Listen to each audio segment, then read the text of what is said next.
salaamaaleykum mbokki internautes yi dal leen ak jàmm suñu site bi ñu leen di ñaan ngeen abonné te bës ko la su notification bi ñu daal di wax àddu jëm ci rapport Cour des comptes les raisons du malaise autour du ministre Cheikh Diba. Le ministre des finances et du budget daal di nekk le principal interlocuteur de l'équipe de la mission d'audit de la Cour des comptes sur les finances publiques pour la gestion 2019-2024. Malgré les révélations bu premier ministre kii di Cheikh Diba nag daal di garder de commenter en tout cas publiquement la gestion du régime précédent avec lequel il a collaboré. Jamais un ministre des Finances au Sénégal n'a été en retrait sur un dossier qui concerne les finances publiques. Malgré les polémiques qui tient le Sénégal en haleine depuis le 26 septembre 2024 avec l'annonce du Premier ministre qui, lors d'une conférence du gouvernement, avait révélé des maquillages de chiffres par le pouvoir sortant, Cheikh Diba a brillé par son silence. Il s'est jusque-là gardé d'évoquer le sujet, en tout cas pas en public. Bu ñu sukkandikoo ci yéenekaay bi di L'As Quotidien bi le silence pour ministre bi nag dafa daal di nekk ab sujet de débat. Le Sénégal di xaar le ministre des Finances ci état des lieux des finances publiques commandité par le régime en place bi nga xamante ne nii rek dafa daal di égrener 5 mois au pouvoir ndax nag dafa daal di occuper sous le régime de Macky Sall l'influente direction de la programmation budgétaire au ministère des Finances. Mais en lieu et place d'argentier de l'État, c'est le chef du gouvernement qui s'y est collé. Qui dit Cheikh Diba n'était même pas à la table du gouvernement qui se livrait, selon les termes du Premier ministre, à un exercice de vérité. Ousmane Sonko était accompagné de l'alter ego du ministre des Finances et du Budget, en l'occurrence le ministre de l'Économie, du Plan et de la Coopération Abdourahmane Sarr. Loolee waral ginnaaw publication bu rapport d'audit bi, le ministre des Finances et du Budget dinañ ko daal di xaar ndax dina daal di briser le silence niki tey ci conférence de presse bi nga xam ne daal dinañ koy annoncé par le gouvernement, qui en tout cas cité par le chroniqueur de Walfadjri Pape Sané ci ab scandale aju ci 8 milliards de francs CFA foofee ci Assemblée nationale daal dina tenir ab sortie boo xamante ne nii rek dafa daal di apparenté wu à des adieux. En attendant qu'il soit blanchi par la justice, les révélations portées contre lui jurent d'avec les principes sur lesquels le régime en place s'est engagé. D'ailleurs ci ab sortie boo xamante ne nii quelques jours ginnaaw son installation la ko amaloon, le chef de l'État dafa daal di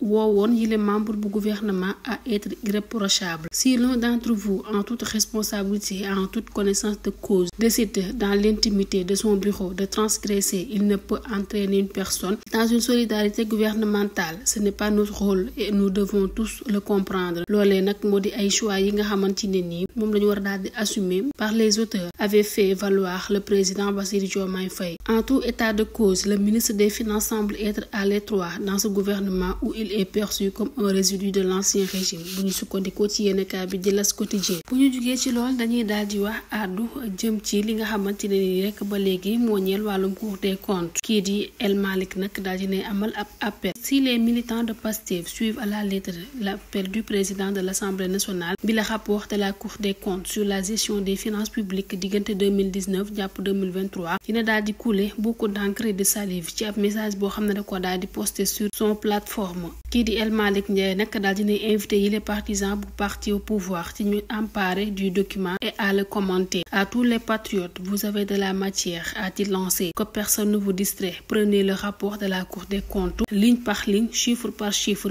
Faites des lives, des challenges TikTok, des audios WhatsApp, des émissions. Rapport de la Cour des comptes ñu daal di koy rendre public niki démb ci àllarba gi daal dina pointé ab maquillage des comptes publics sous Macky Sall entre 2019 et 2023 bi le document di révéler aussi des irrégularités dans des opérations concernant les derniers publics. Les conclusions du rapport semblent donner raison au Premier ministre Ousmane Sonko qui avait évoqué une telle situation en septembre dernier di appuyer sur un rapport de l'inspection générale des finances. Bu ñu jugee ci lool dañuy daal di wax àddu jëm ci conseil des ministres bi nga xam ne amaloon nañ ko niki démb. Le premier ministre engage une rationalisation des agences d'exécution. Ci conseil des ministres bi nga xam ne daal dina am, le premier ministre daal dina mettre en avant la nécessité de rationaliser les agences d'exécution dont le nombre a explosé au fil des années, s'éloignant ainsi de la philosophie initiale qui avait guidé leur création en 2009. Note le communiqué du conseil des ministres de ce mercredi 12 février 2025. Ngir rek daal di corriger lu ni mel daal dina annoncer la réactivation de la commission d'évaluation des agences d'exécution chargée de formuler rapidement des propositions en vue de leur restructuration. Bi la initiative du dugg ci objectif réduire